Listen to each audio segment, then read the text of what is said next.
Hello नमस्कार, मैं सालिम कुरैशी और आप सभी का स्वागत करता हूं साइंस की अपनी इस क्लास में।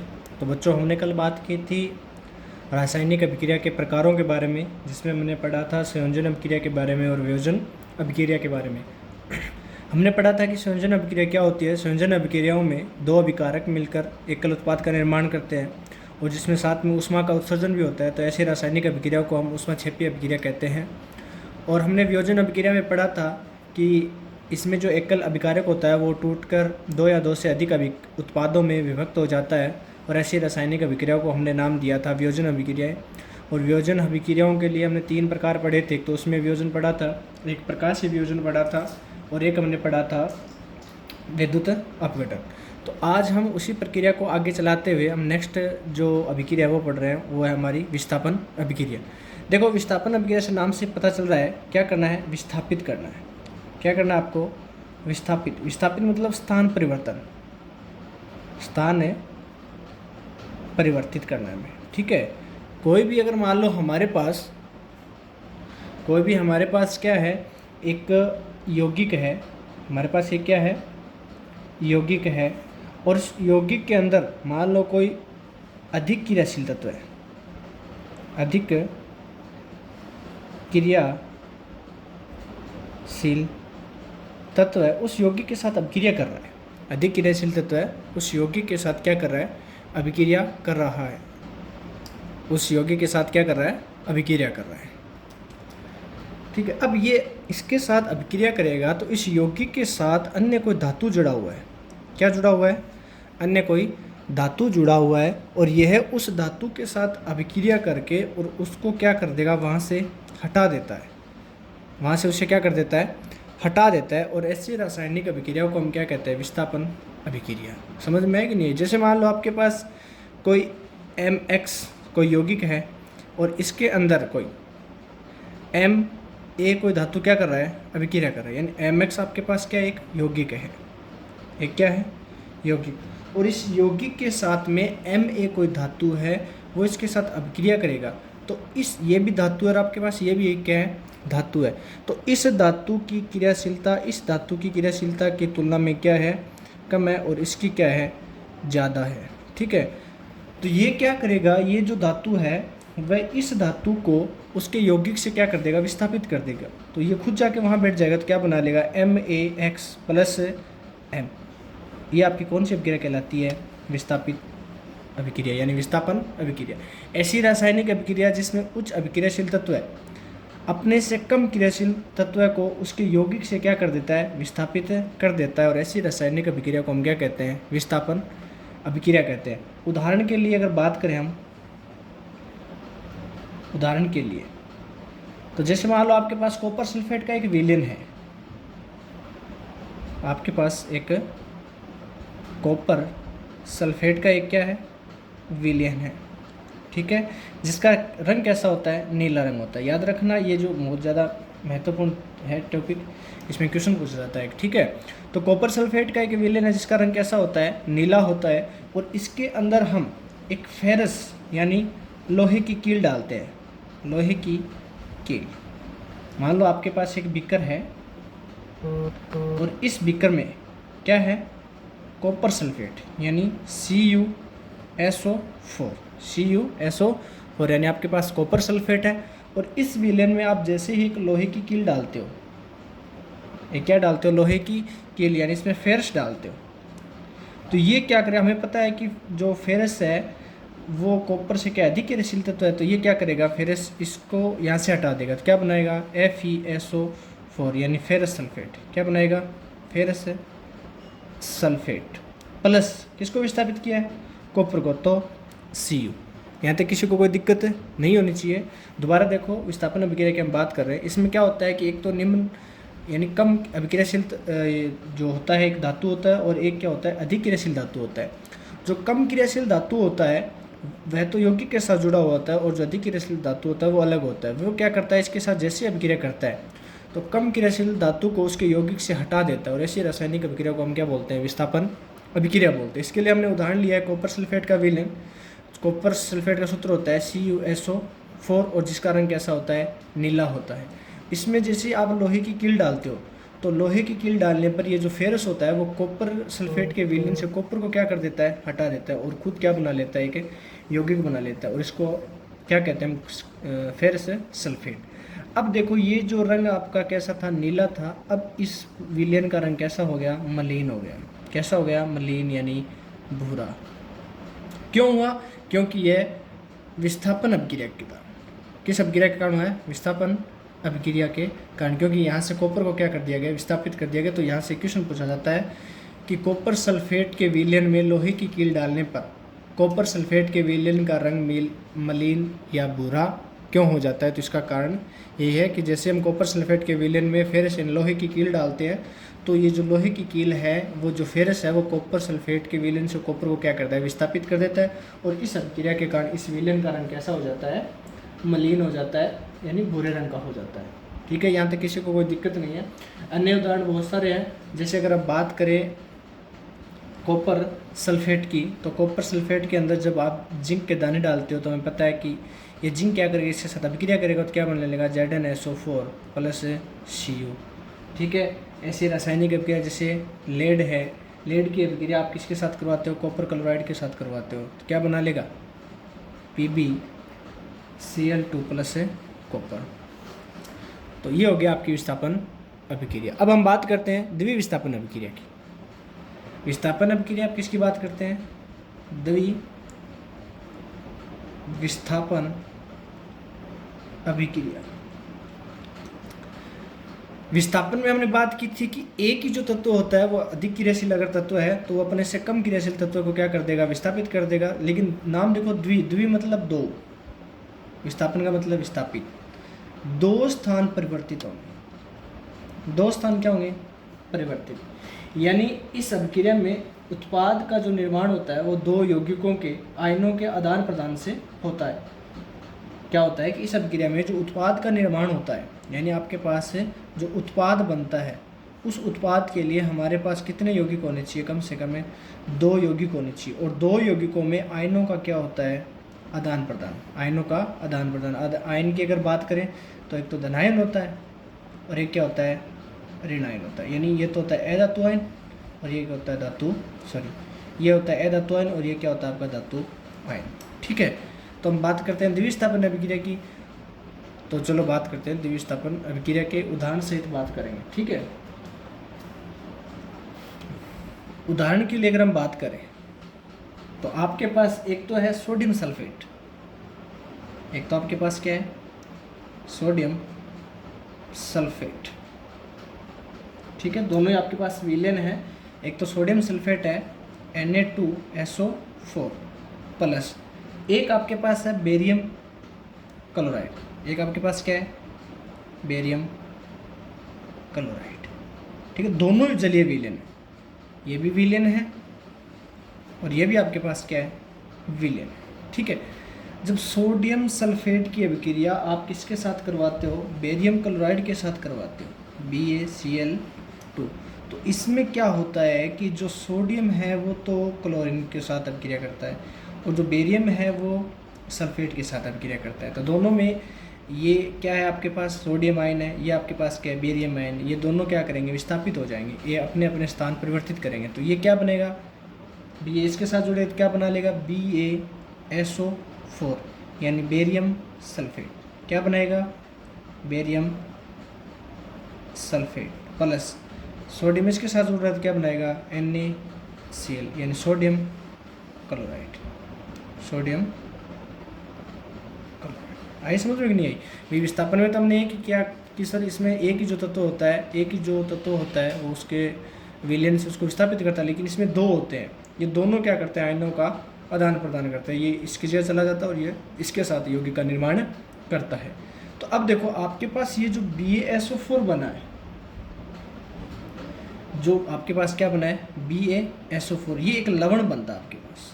क्या बनता है, लवण बनता है, यानी आपके पास एक अवक्षेप प्राप्त होता है। अवक्षेप क्या प्राप्त होता है आपके पास, एक अवक्षेप प्राप्त होता है, और ये जो अवक्षेप होता है ये जल में अघुलनशील होता है, जल में अघुलनशील होता है। और जो जल में अगर अघुलनशील होता है उसकी प्रकृति कैसी होती है, लवणीय होती है।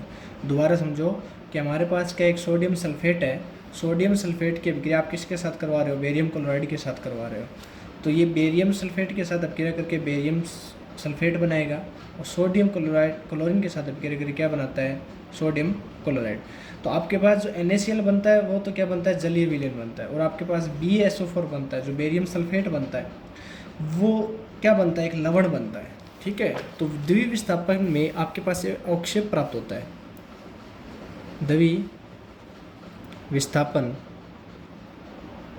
अभिक्रिया में क्या प्राप्त होता है, एक अवक्षेप प्राप्त होता है। अवक्षेप का मतलब होता है जो जल में क्या होता है, अघुलनशील, जल में अघुलनशील होता है। क्या होता है भाई, जल में अघुलनशील होता है। ठीक है, उसकी प्रकृति होती है लवणीय। प्रकृति कैसी होती है, लवणीय होती है। उसकी प्रकृति कैसी होती है, लवणीय। और उसका रंग होता है श्वेत। कैसा रंग होता है, श्वेत यानी दूधिया। तो अभी हमने बात की है कि आपके पास क्या था, Na2SO4 प्लस BaCl2, इसकी अभिक्रिया करवाते हैं क्या बनता है, BaSO4 प्लस NaCl। ये जो NaCl है ये तो आपका क्या है, लवण है, हमें पता है। लेकिन ये कौन सी अवस्था में, जलीय अवस्था में। ये कौन सी अवस्था में, जलीय अवस्था में। लेकिन जो ये आपके पास BaSO4 बना है, BaSO4 बना है, ये ठोस अवस्था में पाया जाता है। कौन सी अवस्था में पाया जाता है, ठोस अवस्था में पाया जाता है। और इसकी जो प्रकृति होती है वो कैसी होती है, लवणीय होती है। कैसी होती है, लवणीय होती है। जल में क्या होता है, अघुलनशील होता है, जिसका रंग कैसा होता है, श्वेत होता है। तो यहाँ से आपको एक समीक अभिक्रिया बन रही है, नहीं देखो, अवक्षेप अभिक्रिया से अवक्षेपण अभिक्रिया बनती है। अवक्षेप से कौन सी अभिक्रिया बनती है, अवक्षेपण अभिक्रिया। यानी ऐसी रासायनिक अभिक्रिया जिसमें किसी अवक्षेप का क्या होता है, निर्माण होता है, ऐसी रासायनिक अभिक्रिया को हम क्या कहते हैं, अवक्षेपण अभिक्रिया कहते हैं। क्या कहते हैं भाई, अवक्षेपण अभिक्रिया। तो अगर अवक्षेपण अभिक्रिया की बात करें तो इसमें आप ये समीकरण लिख सकते हो कि अवक्षेपण अभिक्रिया किसे कहते हैं, ऐसी रासायनिक अभिक्रिया या द्विविस्थापन अभिक्रिया के दौरान उत्पाद के रूप में बने अवक्षेप को आप अवक्षेपण अभिक्रिया बोल सकते हो। या अगर यहाँ से क्वेश्चन पूछा जाता है अवक्षेपण अभिक्रिया किसे कहते हैं, या फिर द्विविस्थापन अभिक्रिया के दौरान, द्विविस्थापन अभिक्रिया के दौरान बने अवक्षेप की विशेषताएं क्या होती है, विशेषताएं क्या होती है। ठीक है, आगे समझ में। यानी द्विविस्थापन अभिक्रिया के दौरान बने अवक्षेप की विशेषताएं क्या होती है, तो याद रखना ये जल में क्या होता है, अघुलनशील होता है यानी अविल्य होता है। इसकी प्रकृति कैसी होती है, लवणीय होती है। और इसका रंग यानी कैसा होता है, श्वेत यानी दूधिया होता है। ठीक है, और ऐसे रासायनिक अभिक्रिया को आप क्या बोलते हैं, अवक्षेपण अभिक्रिया कहते हैं। ठीक है बच्चों, यहाँ तक किसी को कोई दिक्कत नहीं है तो आप भी देखो, लाइक करो, चैनल को सब्सक्राइब भी करो, वीडियो को आगे शेयर भी किया करो अपने दोस्तों के मध्य, ताकि उनका भी भला हो जाए। बस थोड़ा काम कर दिया करो इतना, और सब मैं कर ही रहा हूँ। नेक्स्ट देखो, ये हो गए आपके 4 रासायनिक अभिक्रियाएं। हमने सर्वप्रथम कौन सी पढ़ी, संयोजन, फिर कौन सी पढ़ी है, वियोजन, फिर कौन सी पढ़ी है, विस्थापन, और फिर कौन सी पढ़ी है, द्विविस्थापन। संयोजन के साथ में हमने कौन सी पढ़ ली, ऊष्माक्षेपी। विस्थापन के अंदर हमने कौन सी पढ़ी है, ऊष्माशोषी। और विस्थापन के अंदर कौन सी अभिक्रिया नहीं पढ़ी है, लेकिन द्विविस्थापन के अंदर कौन सी पढ़ ली हमने, अवक्षेपण अभिक्रिया। यहाँ तक किसी को कोई दिक्कत नहीं है। अब नेक्स्ट देखो, नेक्स्ट हम बात करते हैं ऑक्सीजन की वृद्धि और हाइड्रोजन की वृद्धि के अनुसार। ऑक्सीजन की वृद्धि या हाइड्रोजन की वृद्धि, या ऑक्सीजन की कमी या फिर हाइड्रोजन की कमी, इसके अनुसार हम रासायनिक अभिक्रिया पढ़ते हैं। तो नेक्स्ट आपकी रासायनिक अभिक्रिया है उपचयन अभिक्रिया। कौन सी अभिक्रिया है, उपचयन अभिक्रिया। यहाँ तक किसी को कोई दिक्कत नहीं है। नेक्स्ट हम बात कर रहे हैं किसकी, उपचयन अभिक्रिया। इसकी बात कर रहे हैं उपचयन अभिक्रिया की, जिसे हम ऑक्सीकरण भी बोलते हैं। क्या बोलते हैं, ऑक्सीकरण। नाम से पता चल रहा है ऑक्सीजन की वृद्धि, ऑक्सीजन की वृद्धि। यानी ऐसी रासायनिक अभिक्रिया जिसमें किसकी वृद्धि हो, ऑक्सीजन की वृद्धि हो, ऐसी रासायनिक अभिक्रिया को आप क्या बोलते हो, उपचयन अभिक्रिया यानी ऑक्सीकरण अभिक्रिया। अब जिसमें ऑक्सीजन की वृद्धि होगी तो हाइड्रोजन की क्या होगी, कमी होगी। याद रखना, जिसमें ऑक्सीजन की वृद्धि उसमें हाइड्रोजन की कमी। जिसमें ऑक्सीजन की कमी, जिसमें हाइड्रोजन की वृद्धि। ठीक है, तो उपचयन अपक्रिया किसे कहते हैं? उपचयन अपक्रिया का दूसरा नाम है ऑक्सीकरण अपक्रिया। ऐसी रासायनिक अपक्रिया जिसमें ऑक्सीजन की तो वृद्धि होती है और हाइड्रोजन की क्या होती है? कमी होती है। फॉर एग्जाम्पल कार्बन है, कार्बन का जब आप दहन करते हो ऑक्सीजन की उपस्थिति में तो क्या बनाता है? Carbon dioxide. हमें पता है कि सर कार्बन का कार्बन डाइऑक्साइड में क्या हुआ है? उपचयन हुआ है। क्या हुआ है? उपचयन। उपचयन का मतलब ऑक्सीजन की वृद्धि, यानी कार्बन में ऑक्सीजन क्या हुई है? वृद्धि। जैसे आप बात करते हो कॉपर की, कॉपर की अपक्रिया या कॉपर का आप दहन करते हो, ऑक्सीजन के साथ अपक्रिया करवाते हो तो क्या बनता है? Copper oxide. तो कॉपर का कॉपर ऑक्साइड में क्या हुआ है? उपचयन हुआ है। तो ये इम्पोर्टेंट क्या है आपकी रासायनिक अपक्रिया पेपर की दृष्टि से। ठीक है, एग्जाम में पूछा जाता है कि उपचयन अपक्रिया और अपचयन अपक्रिया में अंतर लिखो। तो ये तो हो गया आपकी उपचयन अपक्रिया। उपचयन अपक्रिया में याद रखना ऐसी रासायनिक अपक्रिया जिसमें ऑक्सीजन की क्या होती है? वृद्धि होती है और हाइड्रोजन की क्या होती है? कमी होती है। और ऐसी रासायनिक अपक्रिया को आप क्या बोलते हो? उपचयन अपक्रिया। इसका उदाहरण है जैसे कार्बन की, जब आप दहन करते हो ऑक्सीजन की उपस्थिति में तो कार्बन डाइऑक्साइड बनता है, तो कार्बन का कार्बन डाइऑक्साइड में क्या हो गया? उपचयन हो गया। ठीक है, ये दो समीकरण आप याद रखना। नेक्स्ट हम बात करते हैं अपचयन का। अपचयन अपक्रिया। ठीक है, अपचयन अपक्रिया इसका अपोजिट कर दो, इसमें ऑक्सीजन की वृद्धि हो तो इसमें ऑक्सीजन की क्या होगी? कमी होगी। और ऑक्सीजन की कमी होगी तो हाइड्रोजन की क्या होगी? भी जाहिर सी बात है, ऑक्सीजन की क्या होगी? हाइड्रोजन की क्या होगी? वृद्धि होगी। ठीक है, जैसे आपके पास क्या है? Copper oxide. कॉपर ऑक्साइड को आप क्या करते हो? गर्म करते हो। कॉपर ऑक्साइड को आप क्या करते हो? गर्म करते हो हाइड्रोजन की उपस्थिति में। जिससे आप इसको गर्म करोगे तो ये क्या करेगा? इसके साथ अभिक्रिया करेगा तो क्या बना लेगा? Copper plus H2O। क्या बनाएगा? Copper plus H2O। यदि हम गर्म पदार्थ यानी कॉपर ऑक्साइड के ऊपर हाइड्रोजन गैस प्रवाहित करते हैं, यानी इस कॉपर ऑक्साइड के ऊपर किसको प्रवाहित करते हैं? हाइड्रोजन गैस को प्रवाहित करते हैं, तो इसकी जो सतह है वो कैसी हो जाती है? काली हो जाती है। कॉपर ऑक्साइड की सतह कैसी हो जाती है? काली हो जाती है, क्योंकि इस स्थिति में किसी पदार्थ में ऑक्सीजन की कमी होती है, क्योंकि ये जब इसके साथ अभिक्रिया करेगा तो यहाँ से ऑक्सीजन की क्या होगी? कमी होगी। तो आपके पास क्या बन रहा है? H2O। तो बताओ किसके अंदर हाइड्रोजन ऑक्सीजन की वृद्धि हो रही है, यानी हाइड्रोजन की वृद्धि हो रही है। आप ऐसे कह सकते हो सर कि जो कॉपर ऑक्साइड है, कॉपर ऑक्साइड में कॉपर की क्या हो रही है? सॉरी, ऑक्सीजन क्या हो रही है? कमी हो रही है। ठीक है, तो इसको क्या बोलेंगे? अपचयन अभिक्रिया। क्या बोलोगे? अपचयन अपक्रिया। दोबारा देखो, अपचयन अपक्रिया में क्या करते हैं? ऑक्सीजन की कमी होती है और हाइड्रोजन की क्या होती है? वृद्धि होती है। तो आपके पास कॉपर ऑक्साइड है, कॉपर ऑक्साइड के साथ या कॉपर ऑक्साइड के ऊपर आप हाइड्रोजन गैस की बौछार करते हो तो इसमें क्या होता है? ऑक्सीजन यहाँ से विस्थापित हो जाता है। ठीक है, तो कॉपर अकेला रहेगा और क्या बना लेगा? H2 के साथ मिल, यानी हाइड्रोजन के साथ मिलकर ऑक्सीजन क्या बना लेगा? जल। तो कॉपर ऑक्साइड का कॉपर में क्या हो रहा है?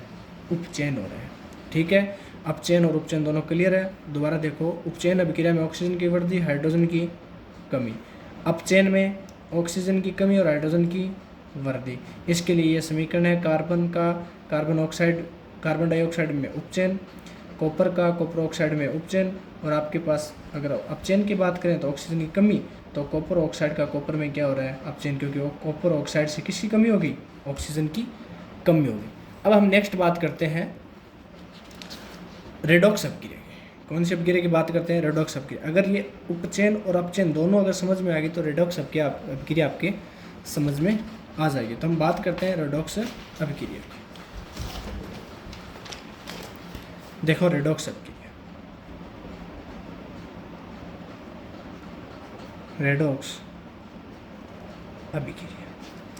ठीक है, तो हमने पढ़ा है कि सर एक तो होता है हमारे पास उपचयन और एक है अपचयन। उपचयन वह अभिक्रिया जिसमें ऑक्सीजन की वृद्धि और हाइड्रोजन की कमी। सर हमारे पास अपचयन में होता है ऑक्सीजन की कमी और हाइड्रोजन की वृद्धि। हमने यही तो पढ़ा है। अगर ये दोनों अभिक्रिया एक ही रासायनिक अभिक्रिया में हो, एक ही रासायनिक अभिक्रिया में दोनों अभिक्रिया सम्मिलित हो, दोनों अभिक्रिया सम्मिलित हो, ऐसी रासायनिक अभिक्रिया को हम क्या कहते हैं? रेडॉक्स अभिक्रिया। या फिर ऐसे हम बोल सकते हैं कि ऐसी रासायनिक अभिक्रिया जिसमें एक पदार्थ का अपचयन और दूसरे का क्या हो, उपचयन हो, ऐसी रासायनिक अभिक्रिया को हम क्या कहते हैं, रेडॉक्स अभिक्रिया। या हम ऐसे भी कह सकते हैं कि ऐसी रासायनिक अभिक्रिया जिसमें उपचयन और अपचयन दोनों साथ साथ हो, ऐसी रासायनिक अभिक्रिया को हम क्या बोलेंगे, रेडॉक्स अभिक्रिया बोलेंगे। क्या बोलेंगे, रेडॉक्स अभिक्रिया। आपके पास फॉर एग्जांपल है, वही कॉपर ऑक्साइड वाला ले लेते हैं। कॉपर ऑक्साइड है, इसके ऊपर आप हाइड्रोजन की क्या करते हो, बौछार करते हो, तो हमें पता है क्या बनेगा, कॉपर प्लस H2O। बताओ कॉपर ऑक्साइड से किसकी कमी हुई है, ऑक्सीजन की, तो क्या बना है, कॉपर। कॉपर ऑक्साइड का कॉपर में क्या हुआ है बताओ, अपचयन। क्या बोलोगे आप, अपचयन, क्योंकि ऑक्सीजन की कमी, और ऑक्सीजन की कमी क्या कहलाती है, अपचयन कहलाती है। हाइड्रोजन का H2O में क्या हुआ है, आप बोलोगे सर उपचयन हुआ है। क्यों हुआ है, क्योंकि इसमें ऑक्सीजन की क्या हुई है, वृद्धि हुई है। जैसे एक और आपके पास Zn हुआ है, ठीक है, जिंक ऑक्साइड, इसकी अभिक्रिया आप कार्बन के साथ करवाते हो तो क्या बनता है, Zn प्लस CO। बताओ Zno का Zn में क्या हुआ है, अपचयन। क्या हुआ है, अपचयन। क्यों, क्योंकि सर इसमें ऑक्सीजन क्या हुई है, कमी हुई है। कार्बन का कार्बन मोनोऑक्साइड में क्या हुआ है, आप बोलोगे सर उपचयन। क्या बोलोगे, उपचयन। क्यों बोलोगे, क्योंकि सर इसमें ऑक्सीजन क्या हुई है, वृद्धि हुई है। देखो यहाँ से क्वेश्चन पूछा जाता है, बहुत ज़्यादा इंपॉर्टेंट है क्वेश्चन। इन दोनों अभिक्रिया में पूछा जाता है, आपको अभिक्रिया दे दी कि ZnO प्लस C में किसका उपचयन और किसका अपचयन हुआ है, उनको लिखिए और रेडॉक्स अभिक्रिया को समझाइए। तो आप बता सकते हो सर Zno का Zn में क्या होगा, अपचयन होगा, और C का CO में क्या होगा, अपचयन होगा। ठीक है, ये हो गया हमारा रासायनिक अभिक्रिया कंप्लीट। अब हम नेक्स्ट हमारे दो टॉपिक बचे हैं, एक तो बचा आपका संक्षारण बचा है, और एक आपके पास विकृत गंधिता। बस ये दो आपके लास्ट टॉपिक है, और इसके बाद आपका चैप्टर क्या हो जाता है, कंप्लीट हो जाता है। ठीक है।